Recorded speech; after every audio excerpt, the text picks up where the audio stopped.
नमस्कार, स्वागत है आप सभी का। मेरा नाम है प्रेमपाल सिंह और आप जुड़ चुके हैं हमारे साथ यूट्यूब प्लेटफॉर्म से।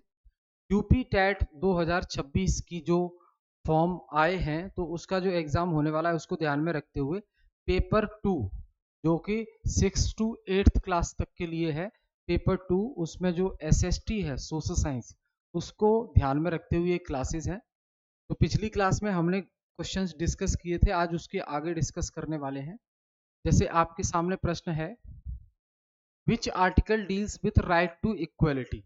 निम्नलिखित में से वो कौन सा आर्टिकल है जो समानता के अधिकार से संबंधित है। तो भाई देखो, जो समानता का अधिकार है, जो समानता का अधिकार है वो कहां से कहां तक है, कितने आर्टिकल हैं। समानता का अधिकार, इसमें आपके आर्टिकल 14 से लेकर, राइट टू इक्वलिटी आर्टिकल 14 से लेकर 18 तक है। तो अब आपको तो चार ऑप्शन दिए हैं, article 14, 19, 21, 32।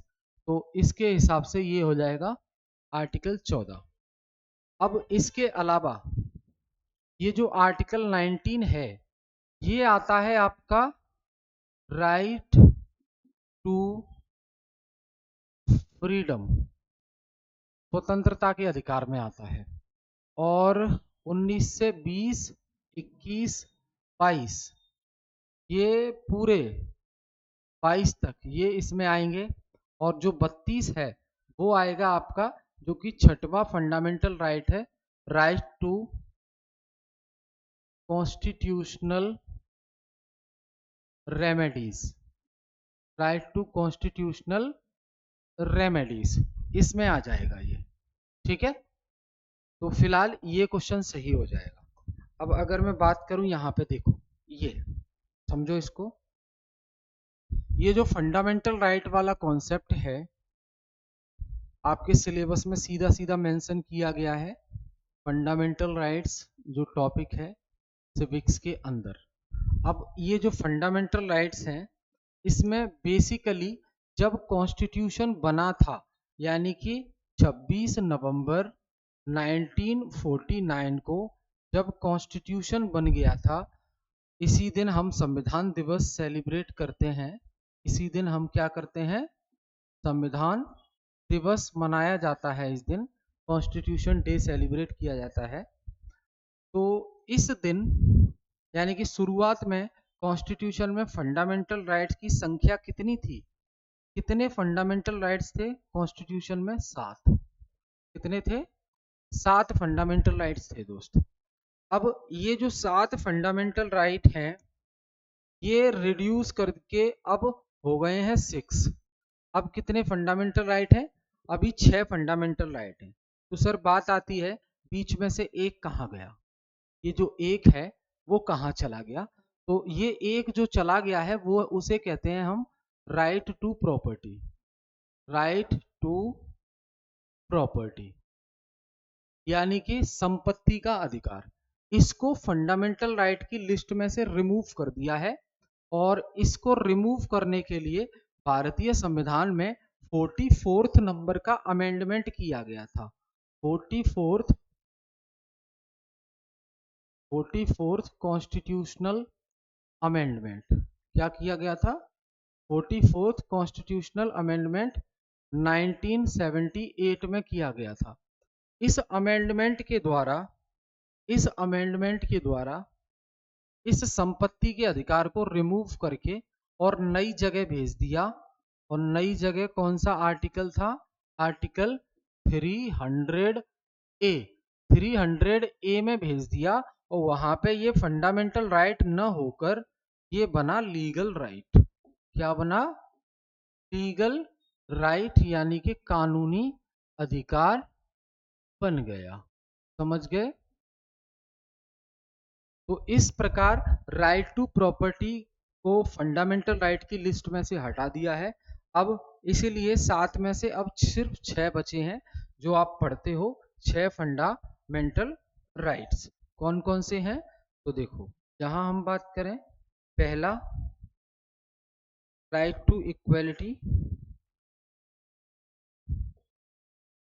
Right to equality article 14 से लेकर 18 तक।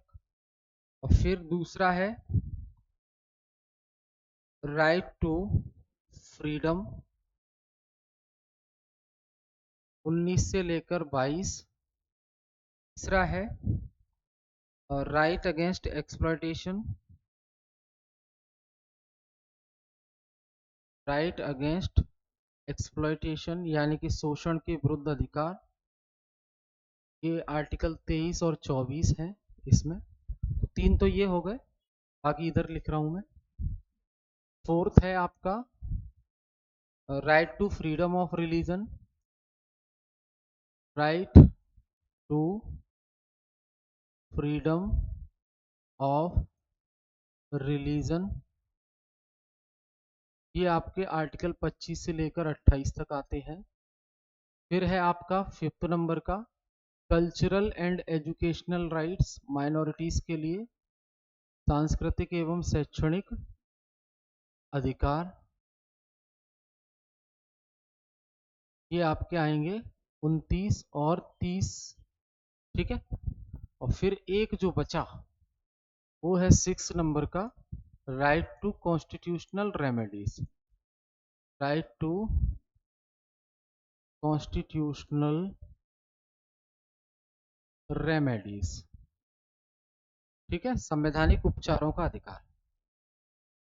और अगर बात करें तो कॉन्सेप्ट हमने अमेरिका से लिया है फंडामेंटल राइट का अपने संविधान में, कॉन्सेप्ट अमेरिका से लिया है और भारतीय संविधान के भाग 3 में ये शामिल है। और टोटल आर्टिकल 12 से शुरू होते हैं और 35 तक हैं और ये जस्टिसिएबल हैं, जस्टिसिएबल इन नेचर, यानी कि इनका उल्लंघन नहीं किया जा सकता। समझ गए, याद रखेंगे इसको। तो ये हमने डिस्कस किया, आई होप चीजें क्लियर हो गई होंगी। आगे बात करते हैं। अगला प्रश्न देखिए,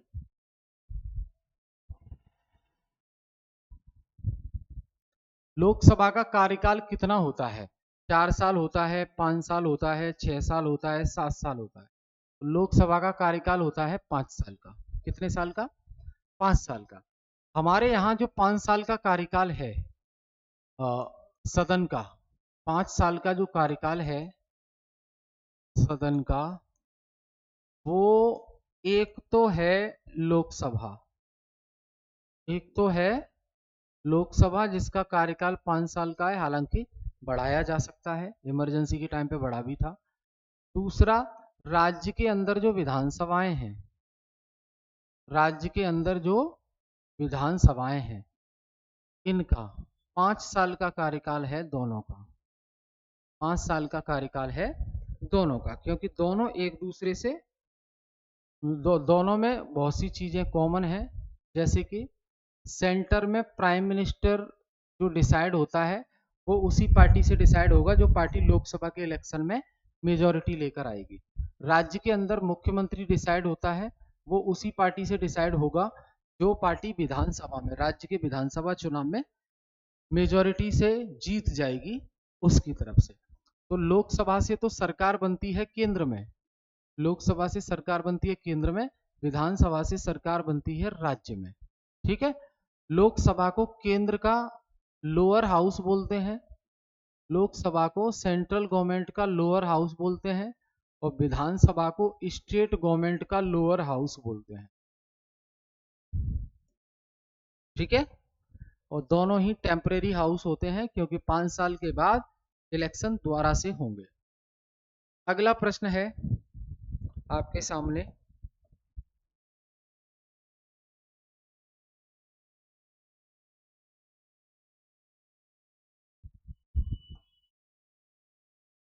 who appoints the prime minister? Bharat के प्रधानमंत्री की नियुक्ति कौन करता है?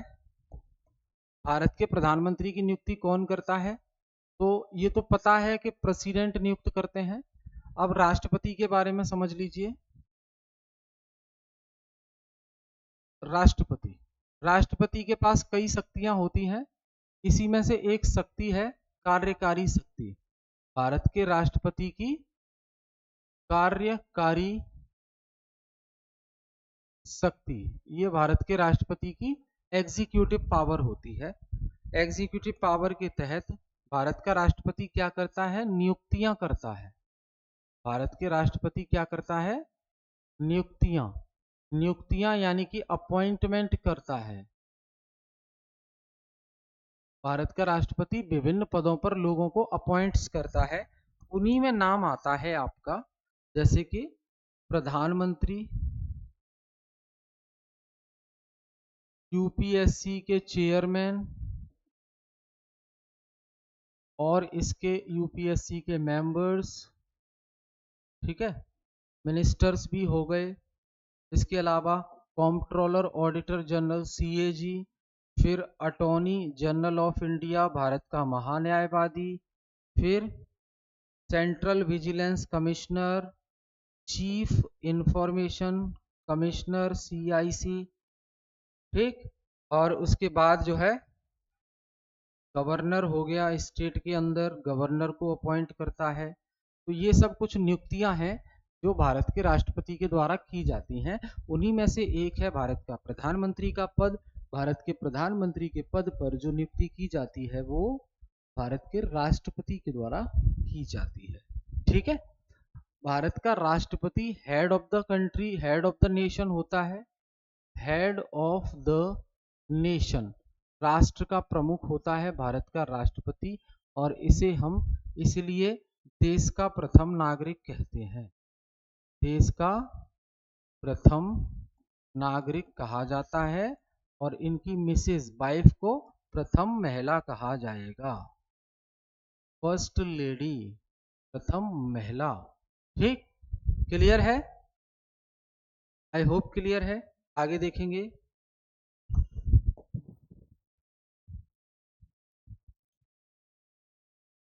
Which is the highest court in India? अच्छा, हाईएस्ट कोर्ट पूछा है तो भाई भारत का सर्वोच्च न्यायालय कौन सा है? सर्वोच्च न्यायालय तो नाम ही बता दिया आपने, तो सुप्रीम कोर्ट ही है भारत का सर्वोच्च न्यायालय, आईसीजे नहीं है। अब यहाँ हम बात कर रहे हैं इंडिया के जुडिशियल सिस्टम की। हम बात कर रहे हैं इंडिया के जुडिशियल सिस्टम की बात कर रहे हैं। इंडिया का जो जुडिशियल सिस्टम है दोस्त, वो इंटीग्रेटेड है। वो कैसा है? इंटीग्रेटेड है। वो आप इस हायरार्की से समझ में आएगा आपको। देखो यहाँ पे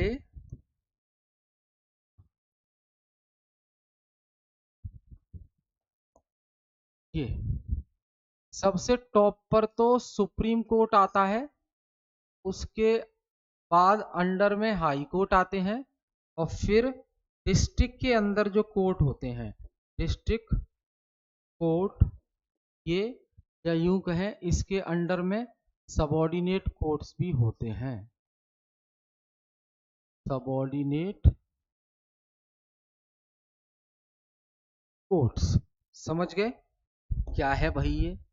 तो सुप्रीम कोर्ट का मतलब है सर्वोच्च न्यायालय। सुप्रीम कोर्ट का मतलब क्या है? सर्वोच्च न्यायालय। हाई कोर्ट का मतलब है उच्च न्यायालय, जो कि राज्यों में होते हैं, उच्च न्यायालय। और इसे बोलते हैं जिला न्यायालय। भारत के अंदर हर जिले के अंदर एक कोर्ट होता है, उसे जिला न्यायालय कहा जाता है। और उसके अंडर में सबऑर्डिनेट कोर्ट्स भी होते हैं तहसील में।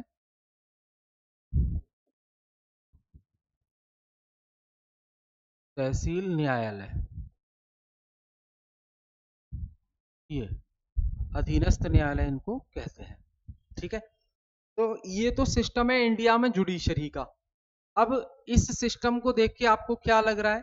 तो पहला, भारत में जो न्यायपालिका है, जुडिशरी है, वो सबसे पहले तो इंटीग्रेटेड है। भारत की जो न्यायपालिका है वो कैसी है? इंटीग्रेटेड जुडिशरी सिस्टम है, यानी कि एकीकृत न्यायपालिका है। दूसरी, हमारी जो न्यायपालिका है वो इंडिपेंडेंट है। कैसी है? इंडिपेंडेंट जुडिशियल सिस्टम है। अब इसमें आप देखो, इंटीग्रेटेड मतलब supreme court, high court, district court, ये पूरे भारत के लिए एक है, ये है इंटीग्रेटेड। इंडिपेंडेंट का मतलब है भारत की न्यायपालिका को न तो विधायिका इंटरफेयर कर सकती है काम करने में, विधायिका यानी कि लेजिस्लेचर यानी कि कुल मिला के संसद, संसद इंटरफेयर नहीं कर सकती, और ना ही कार्यपालिका, कार्यपालिका भी इंटरफेयर कर सकती है। कार्यपालिका मतलब प्रधानमंत्री, राष्ट्रपति, ये सब। ठीक है, तो इसलिए इंडिया की जो जुडिशरी है वो किससे इंडिपेंडेंट है? वो legislature, that means parliament of India, and कार्यपालिका, that means executive of the centre, central executive, जिसमें राष्ट्रपति, उपराष्ट्रपति और प्रधानमंत्री ये सब आते हैं, इनसे एकदम स्वतंत्र है वो। समझ गए? याद रखेंगे? चलो, बहुत बढ़िया।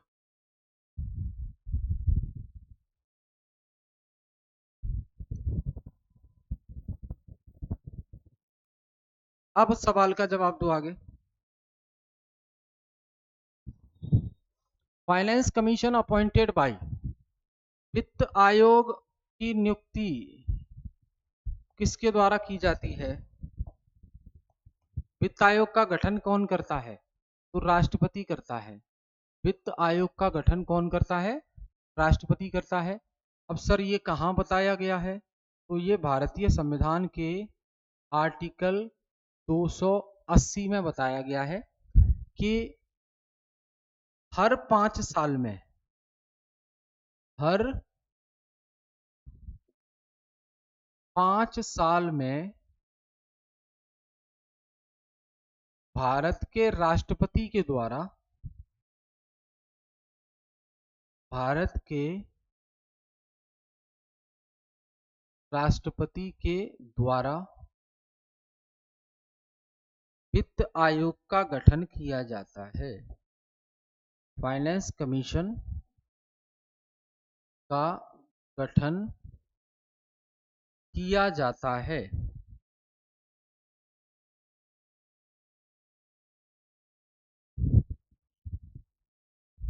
ठीक है, काम क्या होता है वित्त आयोग का? तो केंद्र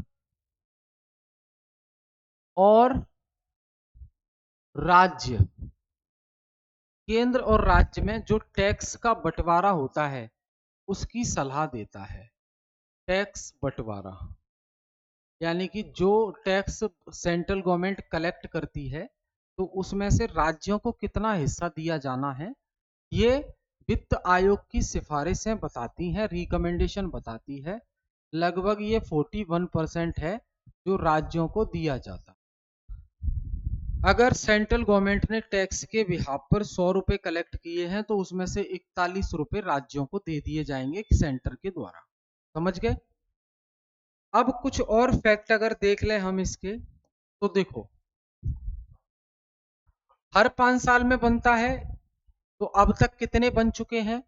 तो अभी जो बात हो रही है वित्त आयोग की वो 16वें नंबर का फाइनेंस कमीशन है, 16th फाइनेंस कमीशन। इसके चेयरमैन कौन है? 16वें वित्त आयोग के अध्यक्ष कौन है? डॉक्टर अरविंद पनगरिया, डॉक्टर अरविंद पनगरिया ये 16वें वित्त आयोग के अध्यक्ष हैं। फिर पूछ लिया जाए आपसे कि सर जी फर्स्ट के और बता दो, फर्स्ट फाइनेंस कमीशन के अध्यक्ष कौन थे? तो के सी नियोगी, के सी नियोगी ये पहले वित्त आयोग के अध्यक्ष थे, ध्यान रखेंगे। अब फाइनेंस कमीशन में जो एक तो होता है चेयरमैन, ठीक है, ये इसके मेंबर होते हैं, मिनिस्टर, और एमओएस होता है। कौन करता है चेयरमैन की नियुक्ति? राष्ट्रपति करते हैं। सदस्यों की नियुक्ति भी राष्ट्रपति करते हैं। जीडीपी क्या है सर?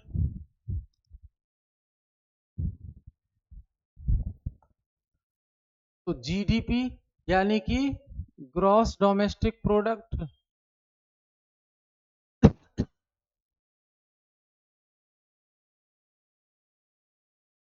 ग्रॉस डोमेस्टिक प्रोडक्ट यानी कि सकल घरेलू उत्पाद।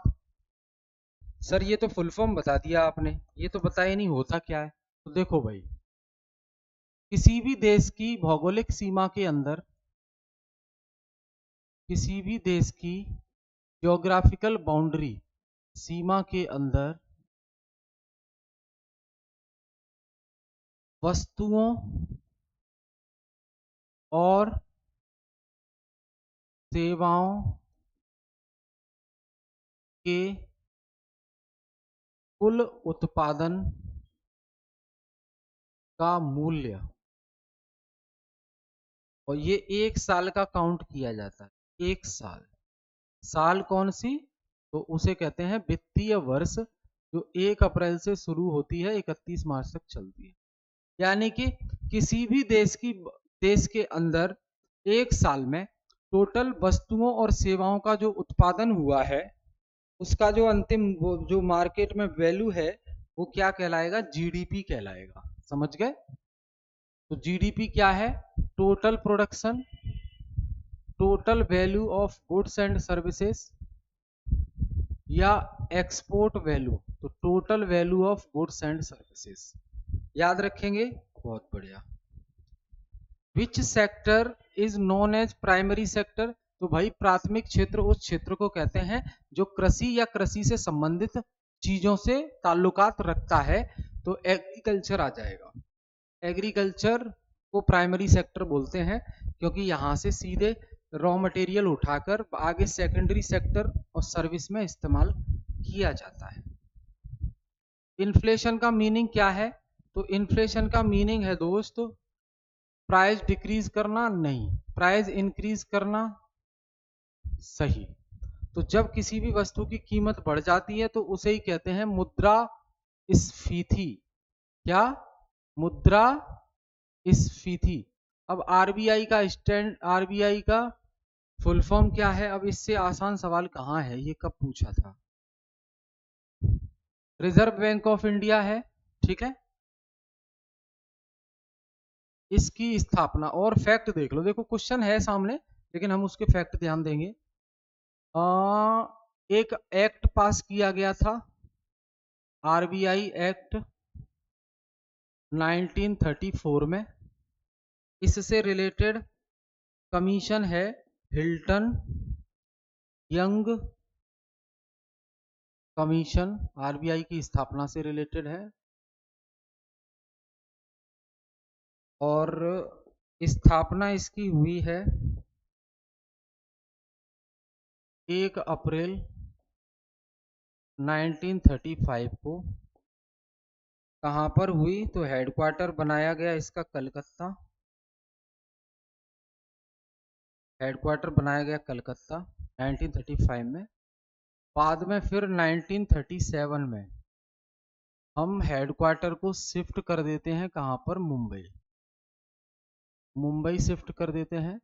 और 1949 में आरबीआई का हो जाता है नेशनलाइजेशन, राष्ट्रीयकरण हो जाता है आरबीआई, ठीक है, राष्ट्रीयकरण।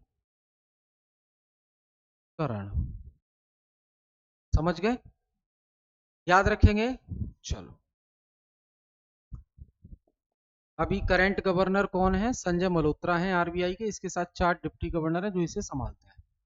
विच tax is collected by central government, central government के द्वारा कौन सा टैक्स कलेक्ट किया जाता है, तो GST, goods and services tax. 101 amendment हुआ था संविधान में, उसके जरिए जीएसटी लाया गया, और संविधान में एक कॉन्स्टिट्यूशनल बॉडी भी ऐड की गई, that is GST council.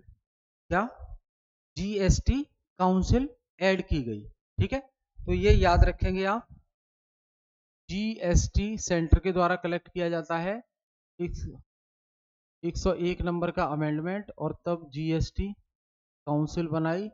GST council यानी कि जीएसटी परिषद, इसके अध्यक्ष कौन होते हैं, यूनियन फाइनेंस मिनिस्टर, और एमओएस फाइनेंस, और सभी राज्यों के मुख्यमंत्री। समझ गए, क्योंकि जो प्रॉपर्टी टैक्स है, रोड टैक्स है, वाटर टैक्स है, ये स्टेट के अंडर में आते हैं, ठीक है। फिर है आपका question number 30, which is a direct tax.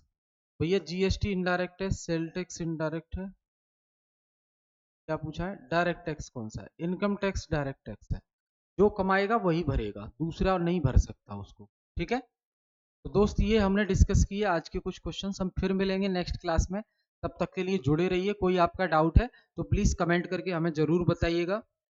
और डिस्क्रिप्शन में कॉन्टैक्ट नंबर भी है, व्हाट्सअप नंबर भी है, तो अगर आपकी कोई क्वेरी है, कोई भी एग्ज़ाम से रिलेटेड इशू है, तो आप बता सकते हैं, उनका प्रॉपर गाइडेंस आपको प्रोवाइड किया जाएगा। ठीक है, बहुत बहुत धन्यवाद।